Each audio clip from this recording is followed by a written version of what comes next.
بسم اللہ الحمدللہ والصلاة والسلام علی رسول اللہ وبعد۔ عزیزان گرامی، اس عرصے میں آپ مسلسل دیکھ رہے ہیں کہ میں آپ کے سامنے رمضان مبارک کے خطبوں اور دوسرے کچھ مواقع پر آپ کے سامنے آ رہا ہوں، اور اس کے علاوہ جو ہمارا کبیرہ گناہوں کا جو سیریز ہے اس پر بھی گفتگو مسلسل ہوتی ہے۔ لیکن آج جس خاص موضوع پر میں آپ سے بات کرنا چاہتا ہوں وہ انتہائی اہمیت کا حامل ہے، اور میں چاہوں گا کہ بہت ہی توجہ کے ساتھ اور جس دل سوزی کے ساتھ اور جس ہمدردی کے جذبے کے ساتھ میں آپ سے بات کرنا چاہ رہا ہوں، آپ اسے کسی قدر فالو کرنے کی، اسے سمجھنے کی کوشش کریں گے کہ میں کیا کہنا چاہتا ہوں آپ سے، اور وہ کیا اہمیت کی بات ہے کہ جس کے لیے میں آج آپ سے اس انداز میں مخاطب ہوا ہوں۔ اور اپنی اس گفتگو سے پہلے میں بطور تمہید ایک دو باتیں عرض کرنا چاہوں گا۔ وہ یہ کہ اللہ تعالیٰ نے ہمارے لیے علم کے سیکھنے کو واجب قرار دیا ہے۔ فرمایا طلب العلم فریضۃ علی کل مسلم و مسلمہ، ہر مسلمان مرد کے لیے اور عورت کے لیے علم کا حاصل کرنا فرض ہے۔ اور علم کے حاصل کرنے کا کیا طریقہ ہے؟ آپ نے دیکھا ہے کہ پہلے زمانے میں اس کے لیے ایک مشیخت کا انداز ہوا کرتا تھا۔ مشیخت کا انداز یہ ہوتا تھا کہ جو بچہ پیدا ہوتا وہ سب سے پہلے اپنے والدین کی تربیت سے گزرتا، اور والدین جس درجے کی اور جتنی تعلیم ان کی ہوتی اس کے مطابق بیسکس ان کو بتا دیتے، اور پھر اس کے بعد کسی شیخ کے پاس تعلیم کی تکمیل کے لیے بھیج دیا کرتے تھے۔ تو ابتدائی طور پر کچھ متون یاد کرائے جاتے، اور ابتدا سب سے پہلے قرآن کریم کی تلاوت کے حفظ سے کی جاتی تھی۔ قرآن کریم کا حفظ، اور اس کے بعد احادیث کے کسی مجموعے کا حفظ، اور پھر اس کے بعد جو یہ تو علوم اصلیہ کہلاتے ہیں، قرآن کریم ہے یا حدیث ہے، اور علوم عالیہ جو اس کے لیے ٹول کے طور پر یا ان علوم کو سمجھنے کے لیے بطور وسیلہ اور مینز کے جو علوم استعمال ہوتے ہیں، جیسے نحو ہے، صرف ہے، اور ادب اور بلاغت اور دوسرے علوم ہیں، وہ سیکھے جاتے تھے۔ اور یہ مشیخت کا طریقہ ہوتا تھا کہ طالب علم مختلف علماء کے پاس سفر کر کے جاتے، کبھی ایک عالم کے پاس، پھر دوسرے کے پاس، پھر تیسرے کے پاس۔ تو یہ ایک طریقہ ہوتا تھا علم کے تلقی کا، علم کے سیکھنے کا۔ اور پھر اس کے بعد جیسے جیسے ترقی ہوئی مسلم ممالک میں بھی اور اسلامی دنیا میں بھی، جو مختلف شہر بغداد اور قرطبہ جیسے شہر ترقی پا گئے، تو اس کے بعد مدارس اور جامعات اور یونیورسٹیاں اور مختلف قسم کے ادارے قائم ہوئے کہ جس میں تعلیم کا ایک ڈسپلن کے تحت سیکھنے کا اور سکھانے کا طریقہ ہوا۔ تو یہ وہ علم کے معروف ذرائع ہیں، چاہے شیخ مشائخ سے علم حاصل کیا جائے یا اداروں میں جا کر متعدد مشائخ سے علم حاصل کیا جائے، یہ ایک معروف طریقہ تھا علم کے سیکھنے کا۔ ظاہر ہے کہ سارے کے سارے لوگ تو اس انداز میں علم کے لیے اپنے آپ کو وقت نہیں دے سکتے، تو قرآن میں، اور وہی اصل مطلوب تھا، اللہ نے قرآن کریم میں فرمایا فلولا نفر من كل فرقة منهم طائفة ليتفقهوا في الدين ولينذروا قومهم اذا رجعوا اليهم لعلهم يرجعون، کہ ایسا کیوں نہ ہو کہ ہر طبقے میں سے کچھ ایسے لوگ ہیں کہ جو دین کے لیے اپنے آپ کو اور تفقہ فی الدین کے لیے اپنے آپ کو تیار کریں اور سیکھیں اور نکلیں گھر سے، اور پھر اس کے بعد اپنے واپس آ کر اپنے لوگوں کو جو ہے وہی علم سکھائیں تاکہ لوگوں کی اصلاح ہو۔ تو یہ قرآنی منہج تھا علم کے سیکھنے کے لیے، گھر سے باہر نکلنے اور علم کے طلب کرنے کے لیے سفر کرنے کا۔ اور سلف نے آج تک جو ہے اسی طریقے کو اختیار کیا۔ ایک ایک حدیث کے ٹکڑے کے لیے ایک ایک مہینے کا سفر بھی جو ہے صحابہ کرام نے کیا۔ اس کی بہت ساری مثالیں موجود ہیں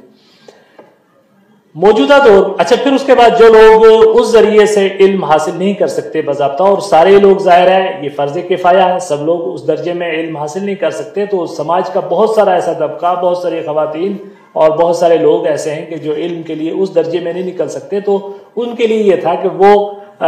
ہفتے میں جو جمعے کا خطبہ ہے وہ بھی ایک تعلیم کے وسیلے کے طور پر اسے متعین کیا گیا، اس کے آداب متعین کیے گئے کہ اس کو خطبے میں کس انداز میں بیٹھنا اور اس تعلیم کو اس انداز میں سیکھنا ہے۔ تو یہ ایک طریقہ جو ہے خطبے کے ذریعے، پھر جو ہے دین کی وہ بنیادی چیزیں جو سب کو پتہ ہونی چاہیے، ان کو کسی نہ کسی ذریعے سے سیکھنا ہے۔ جو بھی آپ کے قریب ترین عالم ہے اسے سیکھنا ہمارے اوپر فرض ہے۔ وہ کون سے ہیں کہ جس کے لیے استعمال کیا جاتا تھا مالا بد منہ، یعنی جو بہت ضروری ہیں، ضروریات دین کی چیزیں۔ وہ کیا ہیں؟ طہارت کے مسائل، کہ آپ کو پاکیزگی کے مسائل آپ کو آنے چاہیے، اور پھر اس کے بعد عبادات میں خاص طور سے نماز، اور روزے کی کچھ ضروری چیزیں، اور بلکہ اس سے بھی پہلے عقیدے کے بنیادی مسائل، عبادات میں طہارت، طہارت کے بعد عبادات کے دوسرے طریقے، یہ وہ چند چیزیں ہیں کہ جو ہر شخص کے لیے جس کا جاننا لازمی ہے، اور یہ فریضہ تھا چاہے وہ جس ذریعے سے بھی حاصل کرے، اور جو کمی ہوتی ہے وہ رمضان جو ہے جمعے کے خطبوں میں اور اہل علم کے مجلسوں میں حاضری سے وہ ضرورت پوری ہوتی تھی، اور یہ علم کا کہ سیکھنے کا ایک فطری طریقہ تھا۔ لیکن آج کل کیا ہے؟ آج کل ہمارے مسلم دنیا میں مسلمانوں نے تعلیم کو دو خانوں میں بانٹ دیا ہے، دینی تعلیم اور دنیاوی تعلیم۔ اور دینی تعلیم سے مراد صرف اتنا لے لیا گیا ہے کہ بچپن میں مولوی صاحب کے پاس سپارہ پڑھ لیا جائے سیدھے الٹے سیدھے انداز میں، کچھ بنیادی چیزیں، نماز کا کچھ طریقہ اور دعائے قنوت اور شش کلمہ اور یہ چیزیں سیکھ لی، اور اتنا سمجھا جاتا ہے کہ یہ ہمارے لیے کافی، اور پھر اس کے بعد ساری توجہ دنیاوی علوم کے حصول اور اس کے کیریئر بنانے کے سلسلے میں ساری مشقتیں، ساری محنتیں، سارا انویسٹمنٹ اسی کے لیے کیا جاتا ہے اور ساری توجہ وہ ہوتی۔ لیکن یہ دین اسلام چونکہ فطرت کی پکار ہے، اور فطرت کی اس پکار پر ہر انسان زندگی میں کبھی نہ کبھی تو لبیک کرتا ہے اور اسے لوٹنا ہوتا ہے۔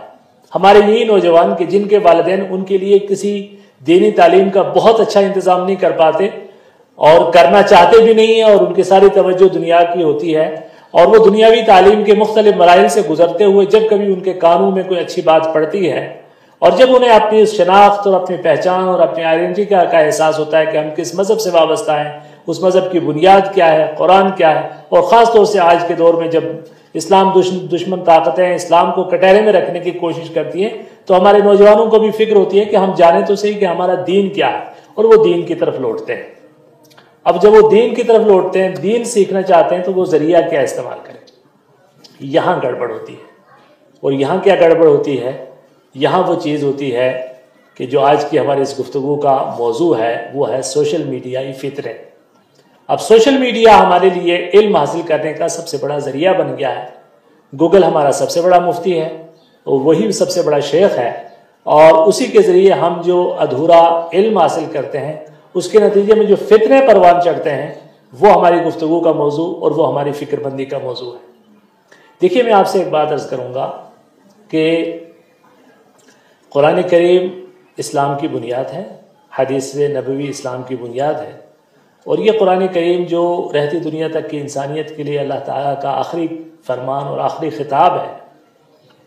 آپ تصور کیجئے کہ ہم تک پہنچا کس ذریعے سے ہے۔ یہ لوح محفوظ سے اللہ رب کریم نے حضرت محمد صلی اللہ علیہ وسلم کے قلب اطہر پر جو نازل کیا ہے، اس کے لیے روح القدس، روح الامین، سید الملائکہ حضرت جبریل کا انتخاب کیا گیا، اور ان کا یہ کام تھا کہ اس وحی کو محمد رسول اللہ صلی اللہ علیہ وسلم تک پہنچائے۔ اور آپ صلی اللہ علیہ وسلم تک جب اس امانت کو پہنچایا گیا تو اللہ نے فرمایا کہ ان علینا جمعہ و بیانہ، اس قرآن کو جمع کرنا، آپ کے سینے میں سے مستحکم کرنا، اور اسے بیان کرنے کے لیے آپ کو یہ بیان کرنا جو ہے، یہ بھی ہماری ذمہ داری ہے کہ آپ کس طریقے سے اسے بیان کریں گے۔ اور وہ بیان کے لیے اللہ تعالیٰ نے رسول کریم صلی اللہ علیہ وسلم کو وہ حکمت عطا فرمائی جس کے وَيُعَلِّمُهُمُ الْكِتَابَ وَالْحِکْمَةَ، اور نبی کے منصب میں یہ چیز شامل ہوگی، ان کی ڈیوٹی میں یہ چیز شامل ہوگی کہ اس قرآن کریم کو جو اللہ نے آپ تک جو ہے نازل فرمایا ہے، اسے آپ نے اپنی امت تک پہنچانا ہے، اسے اس کی تفہیم اور اس کی جو ہے تعلیم دینی ہے، اور وہی تعلیم جو ہے حدیث کہلاتی ہے۔ اور اللہ نے فرمایا وَيُعَلِّمُهُمُ الْكِتَابَ وَالْحِکْمَةَ، اور رسول کریم صلی اللہ علیہ وسلم نے فرمایا الا انی اوتیت القرآن ومثلہ معہ، مجھے قرآن کریم بھی دیا گیا ہے اور قرآن کے برابر دیا گیا ہے کچھ اور بھی۔ اور اس چیز کی مزید وضاحت اللہ تعالیٰ نے قرآن میں فرمائی کہ وما ينطق عن الهوى ان هو الا وحی یوحی، کہ یہ نبی اپنی طرف سے کچھ بھی نہیں کہتے، یہ تو اللہ کی طرف سے وحی ہوتی ہے کہ جو آپ صلی اللہ علیہ وسلم بیان کرتے ہیں۔ اور ایک موقع پر اللہ کے رسول صلی اللہ علیہ وسلم نے کوئی چیز فرمانی چاہی،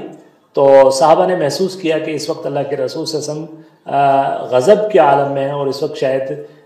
جو چیز آپ لکھوانا چاہ رہے ہیں وہ لکھنی مناسب نہیں ہے، تو آپ نے فرمایا کہ لکھو اس رب کی قسم کہ جس کے قبضہ قدرت میں میری جان ہے، لا یخرج منی الا الحق، حق کے علاوہ میری زبان سے کوئی اور لفظ نہ نکلے گا، میں غضب میں لکھوں بولوں یا رضا میں بولوں، میری طرف سے نکلا ہوا ہر جملہ جو ہے وہ اللہ کی تائید سے ہوتا ہے۔ چنانچہ رسول کریم صلی اللہ علیہ وسلم کے جو احکامات اور جو فرامین تھے وہ حدیث کی صورت میں مدون ہو کر ہمارے تک آج تک پہنچے۔ تو یہ اسلام ایک انتہائی پیور قسم کے ایک ذریعے کے ذریعے لوح محفوظ سے حضرت جبریل تک، حضرت جبریل سے محمد رسول اللہ صلی اللہ علیہ وسلم تک، اور محمد رسول اللہ صلی اللہ علیہ وسلم سے صحابہ تک، اور صحابہ سے پھر تابعین، اور اس طریقے سے وہ جیل بعد جیل، ایک نسل کے بعد دوسری نسل سے لے کر آج تک ہم تک وہ پہنچا ہے یہ دین اور یہ اسلام۔ اور اللہ کے رسول صلی اللہ علیہ وسلم نے صحابہ کی اس امانت کے سلسلے میں اس قدر تربیت کی تھی کہ وہ بھوک اور پیاس کی پرواہ کیے بغیر، اپنی ضروریات کی پرواہ کیے بغیر ہمیشہ اللہ کے رسول صلی اللہ علیہ وسلم کے دامن سے وابستہ رہتے، اور یہ علم سیکھا۔ حضرت ابو ہریرہ رضی اللہ تعالیٰ عنہ کے سلسلے میں ہے کہ انہوں نے اپنے ذات کو اس حد تک وقف کر لیا تھا اس خدمت کے لیے کہ ایک موقع پر شدت بھوک سے وہ بے ہوش پڑے تھے، اور کسی نے سوچا ان کو مرگی کا دورہ آیا ہے، تو کسی نے کچھ سنگایا، کسی نے کچھ سنگایا، صرف سیدنا ابوبکر صدیق وہ شخص تھے کہ جو سمجھ گئے کہ ان کو بھوک کی تکلیف ہے، اور ان کو گھر لے جا کے ان کو کھانا کھلایا۔ اس طرح کے لوگوں نے، اور پھر صحابہ نے بعد میں اس علم کو جہاں آگے کس طریقے سے پہنچایا، کیا محنتیں کی ہیں، وہ ایک طریقہ صحابہ کرام کا اللہ کے رسول صلی اللہ علیہ وسلم کی تربیت کے نتیجے میں تھا۔ اور اس میں کتنا مبالغہ کیا جاتا تھا کہ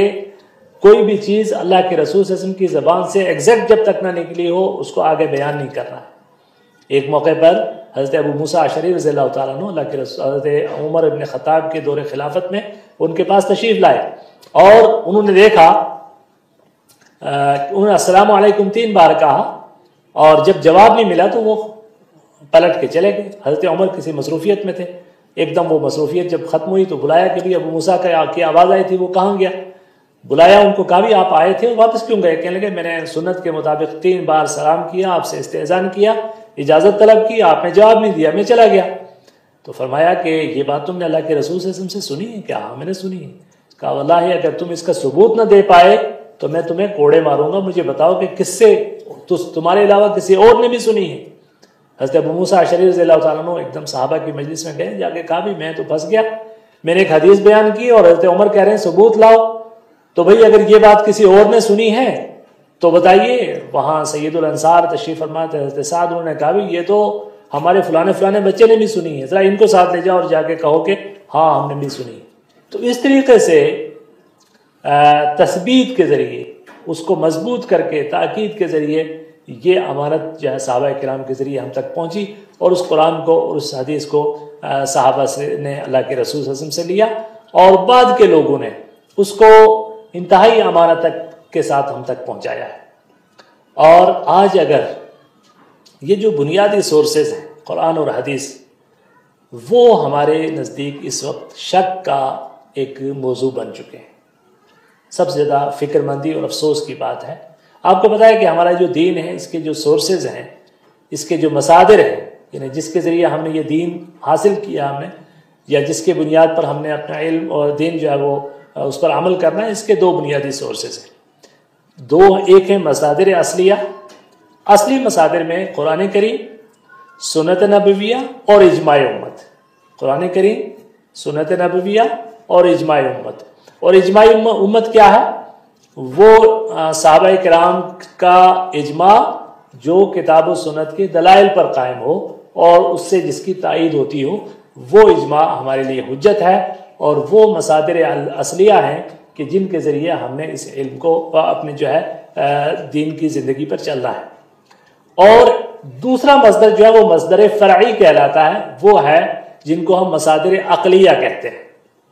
اور اس میں 2 چیزیں ہیں، ایک عقل سلیم ہے، عقل صحیح ہے، اور ایک فطرت سلیمہ ہے۔ کیا ہے کہ جو عقل ہے، اللہ تعالیٰ نے جو عقل سلیم ہمیں عطا کی ہے، اور جو ہماری فطرت سلیمہ ہے جس پر اللہ تعالیٰ نے انسانوں کو پیدا کیا ہے، وہ اس کو ہم بطور ٹول کے، بطور آلہ کے استعمال کرتے ہیں قرآن کریم کو سمجھنے، اور اس کو، اس کے مطلب کو اور اس کے مفہوم کو سمجھنے اور جاننے اور اس پر عمل کرنے کے لیے۔ اور انسان کی فطرت بھی اس میں مدد کرتی ہے، اس کی جس فطرت پہ اللہ تعالیٰ نے انسان کو پیدا کیا، فطرت اللہ التی فطر الناس علیہ۔ اور یہ فرمایا کہ کل مولود علی الفطرہ، ہر پیدا ہونے والا بچہ دین اسلام کی فطرت پر پیدا ہوتا ہے۔ تو اس دین اسلام کی اس فطرت کے مطابق جو انسان کے دل میں اللہ تعالیٰ نے ودیعت کی ہے، اس فطرت بھی جو ہے ہم سے وہ بھی ہمیں ہماری تائید کرتی ہے اور ہماری مدد کرتی ہے اس قرآن کریم اور سنت صحیحہ کو سمجھنے میں۔ اب اگر کوئی آدمی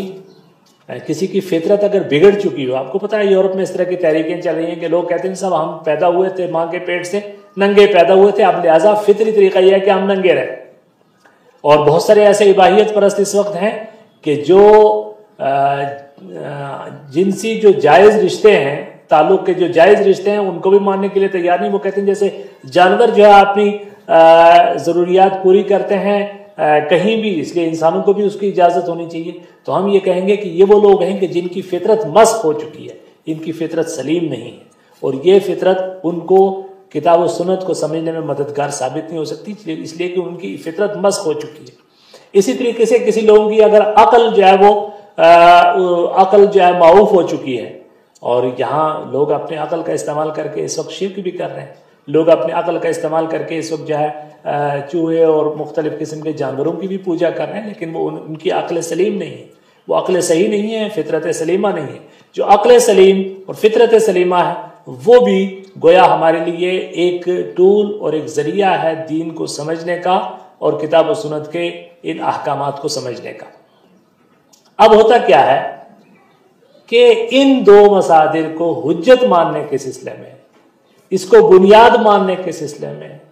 اس کی بنیاد پر اپنے عقیدے اور اپنے عمل کی بنیاد کو استوار کرنے کے سلسلے میں جب کچھ لوگوں کی سوچ بھٹک جاتی ہے تو ہم کہتے ہیں کہ ان کا منہج خراب ہو چکا ہے، ان کا منہج خراب ہو چکا ہے، چونکہ اب وہ دین کے سلسلے میں جو فطری طریقہ نبیوں کے ذریعے ہم تک پہنچا تھا اب یہ اس کو فالو نہیں کر رہے ہیں، بلکہ یہ اس راستے سے ہٹ چکے ہیں اور یہ اس ڈگر سے ہٹ چکے ہیں، ان کا منہج درست نہیں۔ اور منہج کی کیا اہمیت ہے آپ اسے یوں سمجھیے کہ ایک ہوتا نا عقیدہ ہمیں قرآن کریم پر، اللہ تعالیٰ کی ذات پر اور اس کے انبیاء پر اور اس کی کتابوں پر اور اس کے رسولوں، یعنی اس کے انبیاء اور رسولوں پر، اس کی کتابوں پر، تقدیر پر، یہ ہمارا عقیدہ ہے جو عقیدے کی بنیادیں جو عام طور پر ہم صفت ایمان میں بیان کرتے ہیں۔ تو ان عقائد کے علاوہ ایک دوسری چیز ہوتی ہے جس کو منہج کہتے ہیں، جس کو ہم میتھڈالوجی کہہ سکتے ہیں اپنی جدید علمی اصطلاح میں۔ میتھڈ کیا ہونا چاہیے ہمارا، اس میتھڈ میں جہاں غلطی ہوتی ہے وہاں سب سے بڑی چیز ہے۔ دیکھیے میں آپ کو بتاؤں کہ صحابہ کرام سے کیا فروعی معاملات میں اختلاف نہیں ہوا؟ بالکل ہوا، ان سے نماز کے بہت سارے معاملات میں اختلاف ہوا، زکوٰۃ کے معاملے میں اختلاف ہوا، حج کے ارکان کے سلسلے میں اختلاف ہوا، اور بہت سارے جو فقہی معاملات ہیں عبادات سے متعلق ان کے طریقے سے متعلق ان کا اختلاف ہوا، اور وہ اختلاف اس بنیاد پہ تھا کہ ایک نے ایک عمل دیکھا تھا، دوسرے نے دوسرا عمل دیکھا تھا، ایک کے پاس ایک حدیث پہنچی تھی، دوسرے کے پاس دوسری حدیث پہنچی تھی، تو علم جو ہے مختلف جگہوں میں تقسیم ہو گیا تھا، صحابہ کرام مختلف جو ہے شہروں میں جا کے بٹ گئے تھے، تو اس اعتبار سے ان کے درمیان اگر اختلاف ہوا تو یہ فطری سی بات ہے اور سمجھ میں آنے والی بات ہے، اور اس میں کوئی کسی کو تعجب نہیں ہونا چاہیے۔ لیکن ان کے درمیان عقائد میں کبھی اختلاف نہیں، چاہے کوئی کوفہ میں رہ رہا ہے یا کوئی بصرہ میں رہ رہا ہے یا کوئی مصر میں رہ رہا ہے یا فسطاط میں رہ رہا ہے یا وہ کوئی مکہ میں رہ رہا ہے یا یمن میں رہ رہا ہے، صحابہ کرام سے آپ کوئی ایک اختلافی نقطہ عقیدے کے سلسلے میں نہیں پائیں گے، اللہ کی ذات کے بارے میں، اس کے صفات کے بارے میں، اس کی الوہیت، اس کی ربوبیت، اور پھر اس کے بعد اس عقیدے کے کسی مسئلے میں ہمارے جو صحابہ کرام ہیں ان کے درمیان کوئی اختلاف نہیں ہوتا۔ کیوں بھئی؟ اس کا کیا سبب ہے کہ ان کے درمیان اختلاف کیوں نہیں ہوتا تھا؟ اس لیے کہ وہ کچھ چیزوں پر متفق تھے۔ وہ متفق تھے کس چیز پر؟ کہ وہ اس مصدر کے سلسلے میں ان کا اتفاق تھا کہ ہمارے عقیدے، ہمارے ایمان، ہمارے مسائل کی بنیاد قرآن ہے اور رسول کریم صلی اللہ علیہ وسلم کی سنت ہے اور امت کا اجماع ہے۔ چونکہ وہ اپنی اصل سے وابستہ تھے لہٰذا ان کے درمیان کوئی اختلاف نہیں ہوتا تھا۔ ان کا منہج ایک تھا، میتھڈالوجی الگ نہیں تھی، اور اس کے بعد ان کی نیت درست تھی۔ یعنی تین چیزیں تھیں، ایک تو یہ ہے کہ مصدر کے بارے میں ان کو پتا تھا ایک ہی ہے، کتاب و سنت اور اجماع، اور اس کے بعد ان کو یہ پتا تھا کہ ہمارا منہج ایک ہے، اور اس کے بعد ہمیں پتا تھا کہ ان کی نیت جو ہے اللہ تعالیٰ کا قرب حاصل کرنا تھا، اور اللہ تعالیٰ کے کہ ایک بہتر بندے کے طور پر اپنے آپ کو پیش کر کے اس کی رضامندی حاصل کرنا تھا، لہٰذا ان میں کبھی عقیدے میں اختلاف نہیں ہوا۔ ہاں فروعات میں اختلاف ہوا، شریعت بھی اس کا احترام کرتی ہے، فرمایا کل مجتہد یخطئ و یصیب، ہر مجتہد سے خطا بھی ہوتی ہے اور اس سے جو ہے وہ صحیح نتیجے پر بھی پہنچتا ہے، اور یہاں تک کہہ دیا کہ اگر اس نے جو ہے اجتہاد کیا اور اس اجتہاد کی وجہ سے اگر وہ صحیح نتیجے پر پہنچا تو اس کو 2 اجر ملیں گے، اور اگر صحیح نتیجے پہ نہیں بھی پہنچا تب بھی اس کو 1 اجر ملے گا کہ اس کی نیت اچھی تھی، اس نے دین کو سمجھنے کی کوشش کی، اس نے اپنے طور پر اجتہاد کرنے کی اور صحیح نتائج تک پہنچنے کی کوشش کی۔ اسی لیے ہمارا یہ عقیدہ ہے ائمہ اربعہ کے بارے میں اور سارے ائمہ دین کے بارے میں کہ وہ مجتہد تھے اور اللہ تعالیٰ کی طرف سے ثواب کے مستحق ہیں، اگرچہ ان کے نتائج اجتہاد غلط ہی کیوں نہ ہو، کیونکہ ان کی نیت درست تھی، ان کا مصدر ایک تھا کہ وہ کتاب و سنت سے ہٹتے نہیں تھے، اجماع سے نہیں ہٹتے تھے، اور اس کے بعد ان کا منہج درست تھا۔ اب یہ منہج کیا چیز ہے جسے میں بار بار آپ کے سامنے ریپیٹ کر رہا ہوں؟ ایک چھوٹی سی مثال لے لیجیے، آپ گھر میں چائے بناتے ہیں اور چائے بناتے ہوئے آپ سے غلطی ہو جاتی ہے، کبھی صاحب پتی زیادہ پڑ گئی، کبھی آپ سے چائے زیادہ پڑ گئی، اس میں آپ نے دودھ زیادہ پڑ گیا، چینی زیادہ پڑ گئی، تو ظاہر ہے آپ کی چائے اچھی نہیں بنے گی لیکن گوارا کی جائے گی، پی جا سکے گی۔ گھر کے وہ بزرگ کے جن کے لیے آپ نے چائے بنائی ہے وہ آپ کی تو اصلاح کریں گے، صاحب چائے تو تم نے اچھا کیا لیکن آپ نے اس میں پتی زیادہ ڈال دی یا آپ نے اس میں چینی زیادہ ڈال دی، تو گویا آپ کے بنانے میں یہ غلطی تھی لیکن چلیے یہ گوارا ہے۔ لیکن اگر آپ یہ میتھڈ بنا لیں کہ صاحب میں نے جو چائے بنانی ہے اس میں پتی نہیں ڈالوں گا، بالکل چائے بنا کے دوں گا لیکن اس میں پتی نہیں پڑے گی، اور پھر اس کے بعد بہترین آپ دودھ بھی ڈال دیں، چینی بھی ڈال دیں، الائچی بھی ڈال دیں، ادرک بھی ڈال دیں، اور بہتر سے بہتر کر کے آپ لے جا کے پیش کریں گے تو اس کو چائے کوئی نہیں کہے گا، اور وہ کہیں گے صاحب آپ کا جب منہج ہی ٹھیک نہیں ہے، آپ اس میتھڈ کو ہی فالو نہیں کر رہے ہیں جو چائے بنانے میں یوز ہوتا ہے، آپ اس میتھڈ کو فالو نہیں کر رہے جو چائے بنانے میں یوز ہوتا ہے، نتائج غلط ہوں گے آپ کے۔ آج کے دور میں ہم نے جن لوگوں کو دین کے لیے اپنا استاد مان لیا ہے،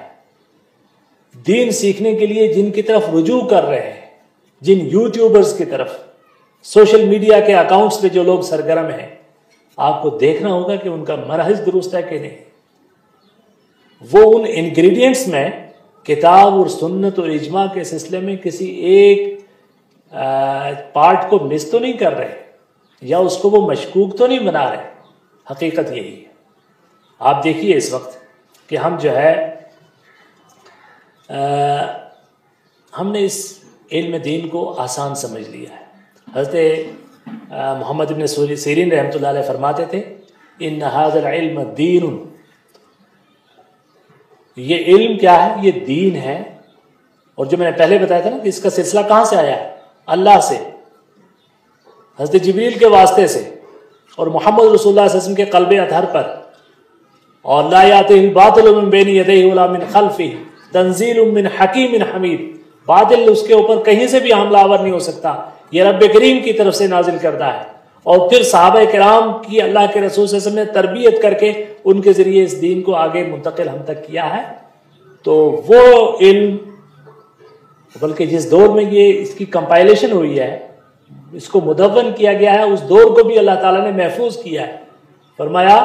کہ خیر القرون قرنی ثم الذین یلونہم ثم الذین یلونہم، سب سے بہتر میرا زمانہ ہے، پھر ان کا جو میرے بعد آنے والے ہیں، پھر ان کا جو ان کے بعد آنے والے ہیں۔ گویا صحابہ، تابعین اور تبع تابعین کے اس دور کو اللہ تعالیٰ نے محفوظ رکھا بہت سارے فتنوں سے، اور فتنوں سے محفوظ ہو کر یکسوئی کے ساتھ اس علم کو کمپائل کر کے مدون کر کے ہم تک پہنچانے اور امانت کا ایک سلسلہ تھا، اس لیے اللہ تعالیٰ نے اس کو پیور رکھا۔ اور اسی چیز کو سلف کہا کرتے تھے کہ ان ھذا العلم دین، یہ علم دین ہے، فَلْيَنْظُرُوا عَمَّنْ تَأْخُذُونَ دِينَهُ، اور تمہیں چاہیے کہ تم دیکھو کہ یہ دین تم کس سے لے رہے ہو۔ یہ علم آپ کو آپ کے رب سے جوڑ رہا ہے، یہ علم آپ کو اپنی آخرت سے جوڑ رہا ہے، یہ علم آپ کے محشر کے اس دن کی پرفارمنس پر جو ہے اس کا انحصار ہے۔ یہ علم آپ کو کس سے لینا ہے، اس کو آپ نے دیکھنا ہوگا کہ اس آدمی کا میتھڈ درست ہے کہ نہیں۔ آج کیا ہے، وہی میں نے آپ سے کہا تھا کہ صاحب جو علم کو روایتی ذرائع سے، فطری ذرائع سے سیکھنے سے جو محروم ہے، جو کالجوں میں چلے گئے، بڑی بڑی ڈگریاں حاصل کر لی، ڈاکٹر انجینئر بن گئے، اور ان کی فطرت نے ان کو کبھی پکارا کہ اس دین کی طرف متوجہ ہوں کہ جو اس وقت پوری دنیا میں سب سے زیادہ قبول کیا جانے والا دین ہے، اور اس کے ساتھ ساتھ جس دین کے ماننے والے اس وقت پوری دنیا کے سب سے زیادہ نشانے پر ہیں، ان کو بھی اس چیز کا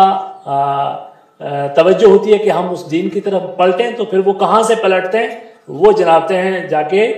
گوگل کی طرف رجوع کرتے ہیں. گوگل کبھی ان کو پہنچا دیتا ہے کسی قادیانی کے پاس، کبھی گوگل ان کو جو ہے پہنچا دیتا ہے کسی گور شاہی فتنے کے ساتھ کی طرف، کبھی جو ہے کسی مرزا کے پاس، کبھی کسی فلانے کے پاس، کبھی فلانے اور دھماکے کے ساتھ. اور ہمیں نہیں پتا ہوتا اس کے 1 لیکچر سے 2 لیکچر سے 3 لیکچر سے ہمیں نہیں پتا چلتا کہ اس کا منہج کیا ہے. ابھی ایک بڑی شخصیت کا انتقال ہوا ہے جنہوں نے دین کی بڑی خدمت کی ہے، بہت اچھی کتابیں لکھی ہیں، مولانا وحید الدین خان صاحب. ابھی جب ان کی وفات ہوئی ہے اور آج جب ان کے افکار اور نظریات کے سلسلے میں جو خلاصے آنے لگے ہیں، خاص طور سے ڈاکٹر حافظ محمد زبیر جو پاکستان کے ایک بڑے اسکالر ہیں، انہوں نے جو ان کی نظریات پر جو ایک بہت ہی معتدل اور انتہائی سائنٹیفک اسلوب میں بہت خوبصورت کتاب لکھی ہے، اس کو آپ پڑھیے تو آپ سر دھن کے رہ جاتے ہیں کہ یہ مولانا جن کو ہم دین کا اتنا بڑا خادم سمجھتے تھے، یہ دین کے سلسلے میں کتنے بڑے مغالطوں کے شکار تھے. اسی طریقے سے جو ہے آپ اس طرح کے بہت سارے نام ہیں کہ میں کہتا ہوں دیکھیے صاحب، کچھ لوگ اپنی بہتر انداز بیان کے ذریعے آپ کے کانوں تک رسائی حاصل کر لے جاتے ہیں، بہت اچھی گفتگو بھی کر لیتے ہیں، لیکن دیکھنا ہوتا ہے. دیکھیے میں آپ سے عرض کروں کہ یہ دین ہم تک جو پہنچا ہے نا، بہت اچھے طریقے سے پہنچا ہے. خلیفہ عبد الملک جو ہے بذات خود جو ہے ایک اچھا بہت بڑا اسکالر بھی تھا اور خلیفہ بھی تھا، اموی خلیفہ. اور بلکہ حضرت امام مالک رحمہ اللہ نے شاید یہ بات بھی کہی تھی کہ میرے بعد اگر فتوے کے سلسلے میں رجوع کرنا ہو تو عبد الملک کی طرف رجوع کرو، اتنا وہ شخص عالم تھا. تو اس کے بارے میں کہتے ہیں کہ ان کے پاس ایک آدمی آیا جو کسی بدعتی فرقے کا بانی تھا، اور اس نے اپنی گفتگو اتنے خوبصورت انداز میں پیش کی کہ عبد الملک نے فوراً متوجہ ہو کے کہا کہ جلدی سے جو ہے وہ جلاد کو بلاؤ اور اس کی گردن اڑا دو. اور اس کی گردن اڑا دی گئی. انہوں نے کہا بھی آپ نے اتنی جلدی کیوں؟ کہا اس آدمی میں، اس کی زبان میں اتنا جادو تھا اور اتنی تاثیر تھی اور گفتگو کرنے کا انداز اتنا زبردست تھا کہ میں اس سے متاثر ہوتا جا رہا تھا، جبکہ میں دیکھ رہا کہ یہ مکمل باطل کرے. میرا علم جانتا ہے، میرا عقیدہ جانتا ہے کہ یہ مکمل باطل کہہ رہا ہے، باطل کی دعوت دے رہا ہے، لیکن مجھ جیسے آدمی کو اگر یہ متاثر کرتا ہے تو عام آدمی کا کیا حال ہوگا. اور اس کی گردن اتار دی گئی. ایک اور موقع پر جو ہے خالد بن عبداللہ قصری جو ہے مدینے کا ایک گورنر تھا، اس نے جمعہ عید کا خطبہ دیا، عید الاضحیٰ کا، اور خطبے میں کہا یا ایھا الناس ضحوا فانی مضحم بجعد بن درہم الذی یقول فی اللہ کذا وکذا. اے لوگو، آج آپ کی قربانی کا دن ہے، جائیے قربانی کیجیے، اور میں نے ابھی جعد بن درہم کی قربانی کرنی ہے، چونکہ اس شخص نے اللہ تعالیٰ کی ذات کے سلسلے میں فلانے عقیدے کی یہ تبلیغ کر رہا ہے، اور اس کی گردن اتار دی گئی. اس طریقے سے انہوں نے چوکیداری کی ہے اس اسلامی عقیدے کی، اور اس کو باطل کے گمراہ کن نظریات سے بچا کر رکھا ہے. آج ہم حریت فکر، اظہار رائے کی آزادی، عقل کی آزادی، سوچنے کی آزادی، نقطہ نظر کو بیان کرنے اور پھیلانے کی آزادی کے نام پر ہم نے اس عقیدے کی اس چوکیداری چھوڑ دیا اور گمراہی کو ہم نے اختیار کر لیا. تو نتیجہ کیا ہے کہ آج کوئی آپ کو کلپ نظر آ جاتا ہے یونس گوہر شاہی کا، میں تو ان لوگوں کے نام بھی لینا اپنے سے اچھا نہیں سمجھتا، لیکن اب بیماری کا نام بتانا پڑے گا. فرینچ کٹ ایک گنجا سا شخص ہے، اور کچھ اس کی باتیں بڑی اپیلنگ ہوتی ہیں اور بڑا برہنہ انداز ہے اس کے گفتگو کا. اور میں نے دیکھا کہ بہت سارے جو ہمارے نوجوان اس کی چیزوں کو ہمارے دعوتی گروپوں میں شیئر کر رہے ہیں. وہ نہیں جانتے کہ یہ شخص ہے کیا ہے. یہ پیر ریاض گوہر شاہی کا بیٹا ہے. ریاض گوہر شاہی جس نے اپنے آپ کو مہدی ہونے کا اعلان کیا، جس نے اپنی کتاب روحانی خزائن میں اپنی زندگی کے سارے معاملات لکھے ہیں. وہ آدمی چور بھی رہا، وہ نشیڑی بھی رہا، اس نے ساری برائیاں کی، پھر اس کے بعد وہ پیری مریدی کے چکر میں کس طریقے سے اس نے کیا اور لوگوں کو گمراہ کیا، اور مختلف قسم کی فارن کی ایجنسیاں جو ہے اس کی طرف متوجہ ہوئی، اس کی فنڈنگ ہوئی، کیسے کیسے ہوا. اور پاکستان کے تمام مکاتب فکر، ایک تو ہوتا ہے نا بھی ہم تفریح میں ایک دوسرے کو کافر کہتے ہیں، دیوبندی بریلوی کو، بریلوی دیوبندی کو، بریلوی اہل حدیث کو، یہ ایک دوسرے کو تفریحی طور پر کافر کہتے ہیں. وہ تو ایک مولوی کہتا ہے دوسرا اس کی تردید کرتا ہے. نہیں، سارے ہی مکاتب فکر نے متفقہ طور پر ریاض گوہر شاہی اور اس کے فرقے کو، جس کا وہ مہدی فاؤنڈیشن کے نام سے شاید امریکہ سے وہ رن کر رہا ہے، اس کو گمراہ، زندیق اور کافر قرار دیا۔ اسی طریقے سے اور بہت سارے فتنے ہیں۔ ابھی ایک فتنہ ہے، خیر یہ سوشل میڈیا پہ ابھی وہ نہیں آیا، اب صرف کتابوں کی حد تک ہے، راشد شاذ جو قرآن کریم سنت نبویہ کا صراحتاً جو ہے منکر ہے، منکر حدیث ہے۔ اسی طریقے سے آپ کے جو ہے پاکستان میں کچھ اور شخصیات ہیں کہ جن کے کچھ پہلو بہت مفید ہیں، اور انہی پہلوؤں کے ذریعے آپ گویا شکار ہوتے ہیں، جیسے جاوید احمد غامدی صاحب ہیں، یقیناً ایک بہت بڑے متکلم اسلام ہے، اور ان کی تحریریں اور ان کی زبان میں بڑی قوت ہے، اور اظہار میں بھی بڑی قوت ہے، اور بہت سارے باطل نظریات کا بہت اچھے انداز میں انہوں نے نقد بھی کیا ہے، تصوف کے سلسلے میں صحیح طریقے سے نقطہ نظر لوگوں کے سامنے بیان کیا ہے جو اہل سنت والجماعت کا ہونا چاہیے تھا، اور بہت ساری چیزیں جو روایتی طور پر اسلام میں تصور کی گئی جن کا اسلام سے تعلق نہیں تھا اس کی انہوں نے بہت اچھی تصریح کی۔ لیکن اس کے ساتھ ساتھ جو زہر انجیکٹ کیا جا رہا ہے امت کو اپنے ان مصادر سے جو کتاب و سنت کے مصادر ہیں ان میں تشکیک ہے، اس میں حدیث کے سلسلے میں وہ تشکیک ہے کہ اب آج ہمارا ہر نوجوان جو ہے وہ اپنے طور پر امام بخاری تک کا محاکمہ کر رہا ہے، پوری ایک علم کا انکار کر رہا ہے، پوری ایک سائنس کا انکار کر رہا ہے، اس علم کو سمجھے بغیر کہ جس پر صدیوں لوگوں نے محنتیں کی ہیں، اور محنتوں کا تسلسل ایسا ہے کہ میں آپ کو بتاؤں، آکسفورڈ یونیورسٹی کا جو اسلامک سینٹر ہے وہاں ایک بہت بڑے اسکالر ہیں ہندوستان کے، ڈاکٹر محمد اکرم ندوی، انہوں نے ابھی جو محدث خواتین ہیں 8,000 خواتین ان کے تذکرے پر مشتمل 50 جلدوں میں ابھی ایک کتاب لکھی ہے جو چھپ کے آ گئی، 50 جلدیں صرف محدث خواتین کی کہ جنہوں نے اس علم کو ہم تک پہنچایا اور اس میں اس علم میں اس سائنس میں اپنا حصہ ڈالا ہے۔ آپ صرف کوئی ایک نوجوان کالج میں پڑھا ہوا 1-2 لیکچر سننے کے بعد اس سارے سلسلے کے اوپر خط تنسیق پھیر کے اس کو مکمل طور سے جو ہے ریجیکٹ کر کے بیٹھ جاتا ہے، کتنے افسوس کی بات ہے۔ نہیں صاحب حدیثوں میں یہ ہوتا تھا اور حدیثوں میں یہ ہوتا تھا، اور جی ہم اس کو قبول نہیں کر سکتے، یہ اس حدیث کو ہم قبول نہیں کر سکتے۔ آپ کے لیے بہت آسان ہو گیا، گویا آپ کا میتھڈ جو تھا نا، آپ کا منہج خراب ہے، آپ ایک پورے انگریڈینٹس میں ایک پورے پارٹ کو آپ ختم کرنا چاہتے ہیں۔ ہم آپ کو فالو نہیں کریں گے، نہ آپ کی بات کو قبول کریں گے، نہ ہم لوگوں کو کہیں گے کہ صاحب آپ ان کو شیئر کریں، ان کو لائک کریں، ان پر جو ہے کمنٹ کریں۔ ایک اور مرزا صاحب ہیں جناب، شروع میں ان کی طرف سے بہت اچھی چیزیں آئیں، اور خاص طور سے جو اہل حدیث کے امتیازی مسائل تھے، آمین رفع دین کو جو علماء نے اپنے طور پر ہزاروں بار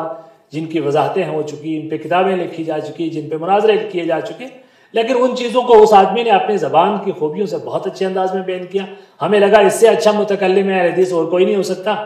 اور آہستہ آہستہ جب وہ پیاز کے چھلکے کے ذریعے آہستہ آہستہ ان کے اندر سے جب نکلا تو پتہ چلا کہ اس آدمی نے تو امت کو اس سب سے خیر القرون سے، سب سے بڑا جو ہمارا سرمایہ ہے صحابہ کرام، ان سے اتنا متنفر کر دیا ہے، اور گویا ہماری تاریخ کے اس سب سے بڑے جو پیریڈ تھا، سب سے گولڈن پیریڈ ہے، اس کو ہم نے آلودہ کر کے ہمارے سامنے رکھ دیا ہے، اور ہم میں سے ہر شخص جو ہے وہ بیٹھ کے جج بنا ہوا ہے، حضرت علی اور حضرت امیر معاویہ کے درمیان جج بنے ہوئے ہیں۔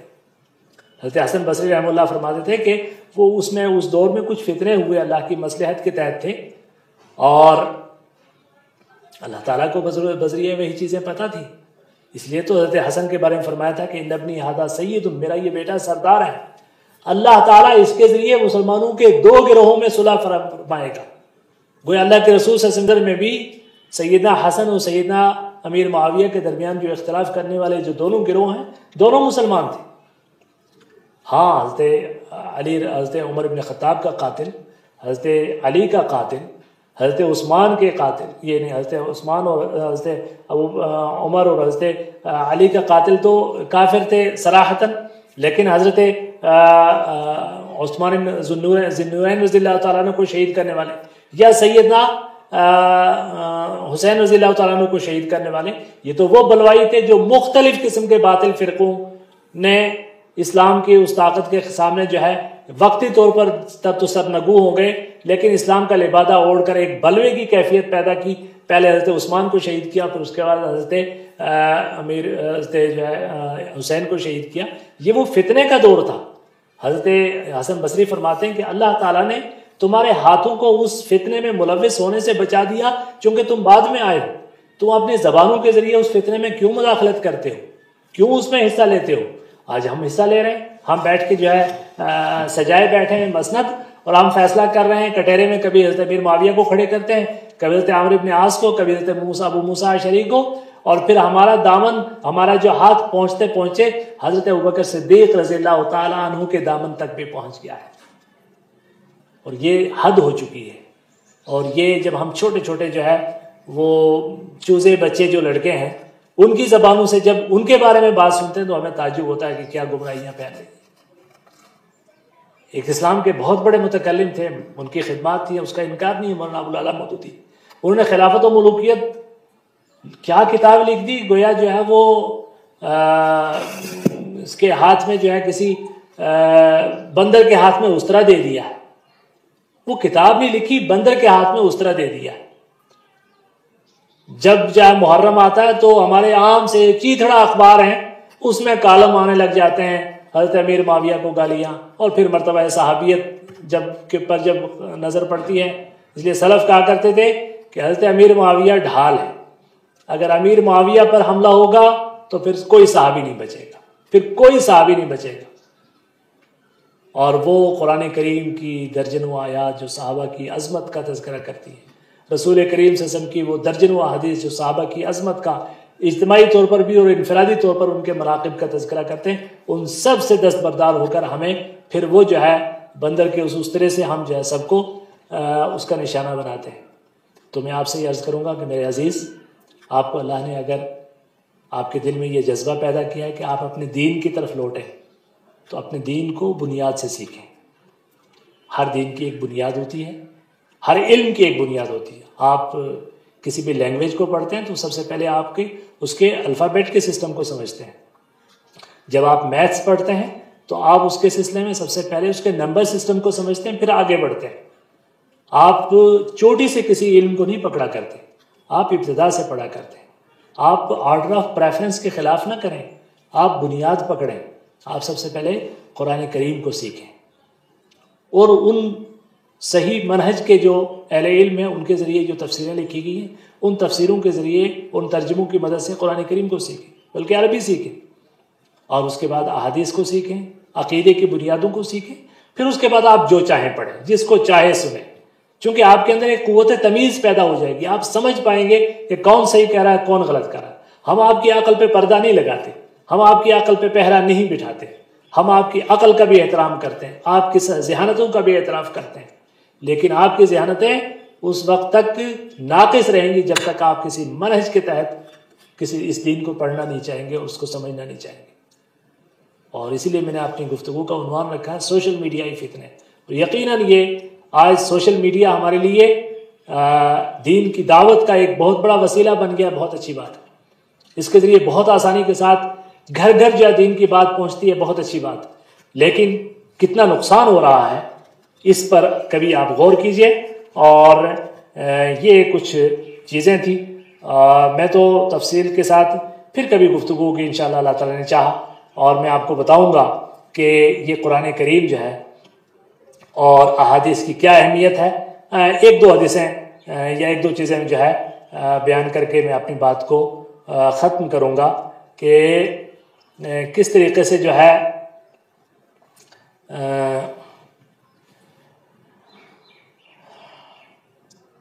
اللہ تعالیٰ نے قرآن کریم میں کیا چیز فرمائی ہے کہ ما آتاکم الرسول فخذوہ وما نہاکم عنہ فانتہوا، جو اللہ نے تمہیں دیا ہے اسے لے لو، اور جس سے روک دیا رک جاؤ، ٹھیک ہے۔ اور اس کے بعد جو ہے اللہ کے رسول صلی اللہ علیہ وسلم نے فرمایا کہ احسن، بخاری شریف میں حضرت عبداللہ بن مسعود سے روایت ہے کہ احسن الحدیث کتاب اللہ، سب سے بہتر بات اللہ کا کلام ہے، وَأَحْسَنُ الْهَدْيِ هَدْيُ محمد صلی اللہ علیہ وسلم، اور سب سے بہتر سنت محمد رسول اللہ صلی اللہ علیہ وسلم کی سنت ہے اور آپ کا طریقہ ہے، ٹھیک ہے۔ وَشَرُّ الْأُمُورِ مُحْدَثَاتُهَا، اور سب سے برا طریقہ جو ہے نئے جو ہے دین میں نئی ابتدائیں ہیں، وَإِنَّمَا تُوعَدُونَ لَآتٍ وَمَا أَنْتُمْ بِمُعْجِزِينَ۔ اور ایک اور حدیث جو حضرت مقدام بن معدی کرب سے ہے، ترمذی میں ہے، الا هل عسى رجل يبلغ الحديث عني يبلغ الحديث عني، ہو سکتا ہے کہ ایک ایسا شخص بھی ہو کہ جس تک میری حدیث پہنچے، وهو متكئ على ريكته، وہ اپنے ٹیک لگائے ہوئے جو ہے وہ اپنے صوفے پر اور اپنے گدے پر بیٹھا ہے اور کہتا فیقول بیننا وبینکم کتاب اللہ، ہمارے اور تمہارے درمیان کتاب اللہ وہی کافی ہے، فما وجدنا فی حلالا استحللناہ، اس میں جو حلال ہوگا اس کو ہم حلال سمجھیں گے، وما وجدنا فی حراما حرمناہ، اور اس میں جو حرام ہوگا اس کو ہم حرام کہیں گے۔ وانما حرم رسول اللہ کما حرم اللہ، اور اللہ کے رسول نے فرمایا کہ جو رسول اللہ نے حرام کیا گویا وہ اللہ نے بھی حرام کیا ہے۔ اور ابھی صرف ایک ہفتہ ہوا ہے، ایک ویڈیو کلپ بہت مشہور ہوئی تھی جاوید احمد غامدی صاحب کی، جس میں وہ گدھے کے بارے میں بات کر رہے ہیں، اور انہوں نے کچھ کرائٹیریا قرآن کی آیات کی روشنی میں متعین کیے کہ کچھ پرندے ہوتے ہیں، کچھ چرندے ہوتے ہیں، کچھ درندے ہوتے ہیں، اور فلانی چیز حلال ہے، فلانی چیز حرام ہے، اور اس میں گدھے کو شمار کر کے کہا کہ نہیں صاحب کرائٹیریا میں یہ اس کرائٹیریا میں فال کرتا ہے جو جائز ہے، لہٰذا آپ گدھا آپ کے لیے حلال ہے، گویا گدھا بھی حلال کر دیا۔ ہمارے گاؤں دیہات میں ایک مثل کہی جاتی ہے کہ جہاں فلانا ملا نور جمال وہاں کھوتا گدھا سب حلال، اب وہ کھوتے تک کو بھی حلال کر دیا اپنے عقل کے ذریعے۔ اور اللہ کے رسول صلی اللہ علیہ وسلم کی جو واضح ترین حدیث ہے کہ جس میں اللہ کے رسول صلی اللہ علیہ وسلم سے یہ چیز آئی ہے کہ آپ نے خیبر کی فتح کرنے کے بعد 2 چیزیں جو ہے مسلمانوں کے لیے حرام کی، ایک جو ہے متع والا نکاح، اور دوسرا جو ہے گدھوں کا گوشت۔ اور اب ظاہر ہے ان کے میتھڈ میں، ان کی اس میتھڈالوجی میں، یا ان کے اس منہج میں حدیث کی اگر وہ اہمیت ہوتی تو یہ کم از کم وہ یہ بات نہ کہتے، لیکن ظاہر یہ وہی ہے چائے کہ جس میں پتی نہیں ڈالی گئی اور باقی سارا کچھ آپ کے سامنے پروس دیا گیا ہے۔ تو میں سمجھتا ہوں کہ میں جو بات آپ تک کہنا چاہتا تھا، اور جس وجہ سے آپ خاص طور سے میں آج آپ سے مخاطب ہوا، میں اپنی اس بات کی ترسیل، اس کی ابلاغ اور اس کو کمیونیکیٹ کرنے میں آپ تک اگر میں کامیاب ہو گیا ہوں تو اللہ تعالیٰ کا شکر ہے، اور اگر مجھ سے کوئی کمی ہوئی ہے یا خود مجھ سے کسی جو ہے بیان کرنے میں کوئی کوتاہی، یا میرا اپنا کوئی پوائنٹ جو ہے درست نہیں ہے اصل کے اعتبار سے، تو اللہ تعالیٰ مجھے معاف کرے۔ تو آخر دعوانا الحمدللہ رب العالمین۔